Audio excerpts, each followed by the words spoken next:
He's certainly one of the top contenders for the Democratic presidential nomination, and many of Bernie Sanders' positions set him apart from the pack. But have they changed in the more than 4 decades Sanders has been involved in politics? CNN's Ryan Noble has been investigating for us. Ryan, Sanders is registered as an independent, but caucuses with the Democrats in the Senate, and he calls himself a Democratic socialist. Yeah, that's right, Wolf. And our K-File team has exhaustively poured over hundreds of press releases, different types of background from Bernie Sanders' past. And what we discovered is that the Bernie Sanders of the 1970s isn't all that different than the Bernie Sanders of today. Thank you, Madison. Bernie Sanders, one of the leading contenders for the Democratic nomination. There is nothing that we cannot accomplish. Preaching a message very similar to his 2016 run.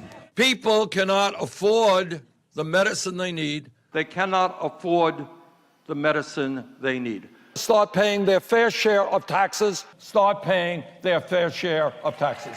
One that's not all that different from his political posture more than 4 decades ago as an unknown activist in Vermont. My name is Bernard Sanders.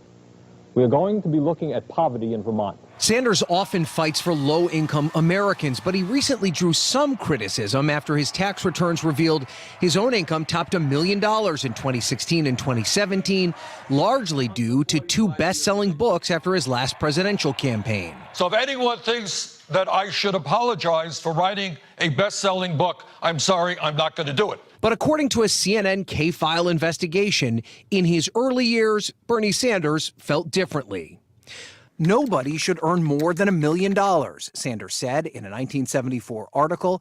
That's the equivalent of a little more than $5 million today. And anything above $1 million, he believed, should be 100% taxed.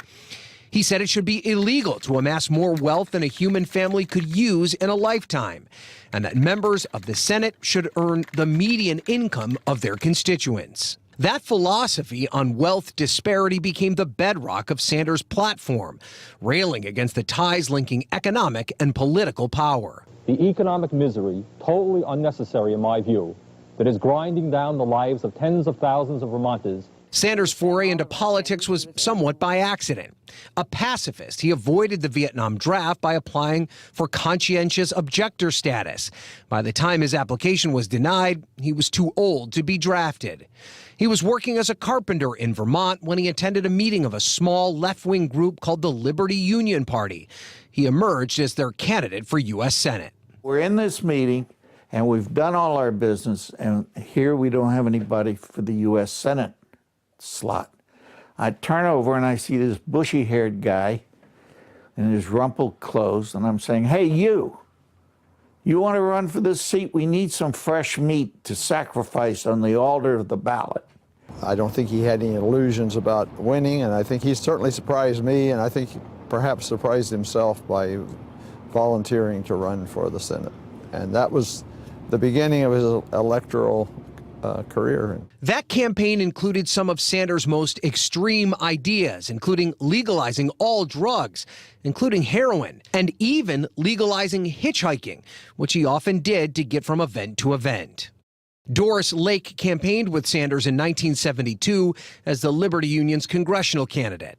Bernie was the one who told me, well, this is what candidates do. They go in and they shake hands and say to the workers, vote for me and I'll take care of you. Sanders lost that election, earning just 2% of the vote, but he continued to sharpen his rhetoric against big corporations and the wealthy. In 1976, he ran for governor of Vermont.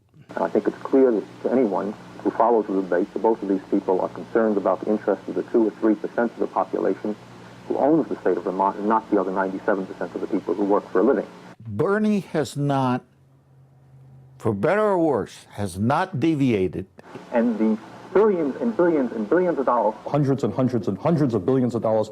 Hundreds of billions of dollars. The joke is now we turn on the telly, he starts, and we finish the speech. He lost that race and every other he entered in the 1970s. Sanders was socially progressive. The Liberty Union's 1971 platform called for abolishing all laws related to abortion, birth control, and homosexual relationships. A 1972 Liberty Union magazine edited by Sanders suggested lowering the voting age to 14, ending requirements to go to school, and punishing businesses who left the state without compensating workers. The concept of democracy is not wrong for this country or for the state. His first major victory finally came in 1981 when he was elected mayor of Burlington by just 10 votes.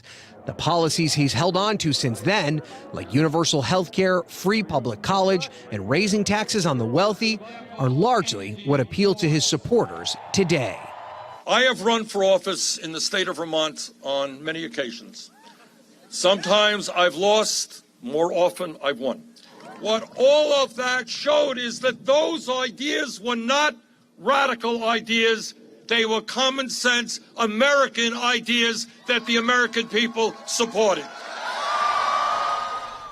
And while much of what Sanders advocated for early on in his career remains the same today, there are some of the more radical positions that he has changed on. A campaign spokesperson confirming for us tonight that Sanders now believes that compulsory education is a good idea. He no longer believes that we should lower the voting age to 14. He no longer supports nationalizing many private industries, and he no longer supports legalizing all drugs, including heroin.